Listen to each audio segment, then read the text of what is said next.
രാജ്യസഭയിൽ വെച്ച് അമ്മയ്ക്ക് വിളി കേൾക്കേണ്ടി വന്നു.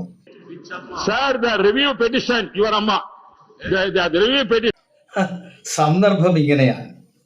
രാജ്യസഭയിൽ തമിഴ്നാട്ടിൽ നിന്നുള്ള തമ്പിദുരൈ എന്ന മെമ്പർ ഈ ചോദ്യപേപ്പർ ചോർച്ചകളെ സംബന്ധിച്ച് തമിഴ്നാട്ടിൽ നടന്ന അഴിമതിക്കെതിരെ ജയലളിത സ്വീകരിച്ച നടപടികളെക്കുറിച്ച് അദ്ദേഹം വിവരിക്കുകയായിരുന്നു. ജയലളിത എന്ന് പറയുന്നത് തമിഴ്നാട്ടുകാരെ സംബന്ധിച്ചിടത്തോളം അമ്മയാണ്. ബഹുമാന്യായ മുഖ്യമന്ത്രി എന്നല്ല തമ്പിദുരൈ ജയലളിതയെ വിശേഷിപ്പിച്ചത്, അമ്മ അമ്മ എന്ന് പറഞ്ഞുകൊണ്ടാണ്. അപ്പോൾ ജയലളിതയെ അമ്മ അമ്മ എന്ന് സംബോധന ചെയ്തുകൊണ്ട് നടത്തിയ ആ പ്രസംഗം നടക്കുന്ന വേളയിൽ തമ്പിദുരൈ അമ്മ എന്ന് പറയുമ്പോൾ ജോൺ ബ്രിട്ടാസ് പുറകിലിരുന്നുണ്ട് വിച്ചമ്മ വിച്ചമ്മ വിച്ചമ്മ ഇങ്ങനെ ചോദിക്കുന്നുണ്ടായിരുന്നു. ഇത് കേട്ടിട്ട് ഈ തമ്പിദുരൈ പുറന്നോട്ട് കൈ ചൂണ്ടിക്കൊണ്ട് പറഞ്ഞു, യുവർ മദർ, അതായത് നിന്റെ അമ്മ. ജോൺ ബ്രിട്ടാസ് ഇളിഭ്യനായി കൈകൂപ്പി ഒരു വളിച്ച ചിരിയുമായിട്ടിരിക്കുന്ന ചിത്രമാണ് നമുക്ക് കാണാൻ കഴിഞ്ഞത്. When the Supreme Court Constitutional Bench later revived NEET, our Honorable former Chief Minister Amma wrote again in June 2014 and October 2015 to the then Prime Minister Modi ji, urging the centre to withdraw the UPA second's own review petition and respect the earlier judgment striking down NEET. Sir, the review petition, your Amma, the review petition that kept this examination alive in the courts was... ഇതെന്താ ഇദ്ദേഹത്തിന് ഇങ്ങനെ സംഭവിച്ചത്? അതാണ്, ഇവിടെയാണ് ഒരു പഴയ പഴഞ്ചൊല്ല് അന്വർത്ഥമാകുന്നത്, കൊടുത്താൽ കൊല്ലത്തും കിട്ടും എന്നുള്ളത്.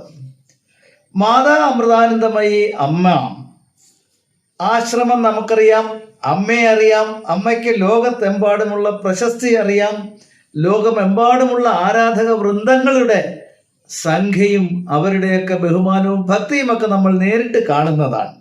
അമ്മയോടൊപ്പം കുറെ കാലം ഉണ്ടായിരുന്ന ഒരു വിദേശ വനിത അമ്മയെക്കുറിച്ച്, ആശ്രമത്തെക്കുറിച്ച് ചില മോശമായ പരാമർശങ്ങൾ നടത്തിക്കൊണ്ട് ഒരു പുസ്തകം എഴുതി.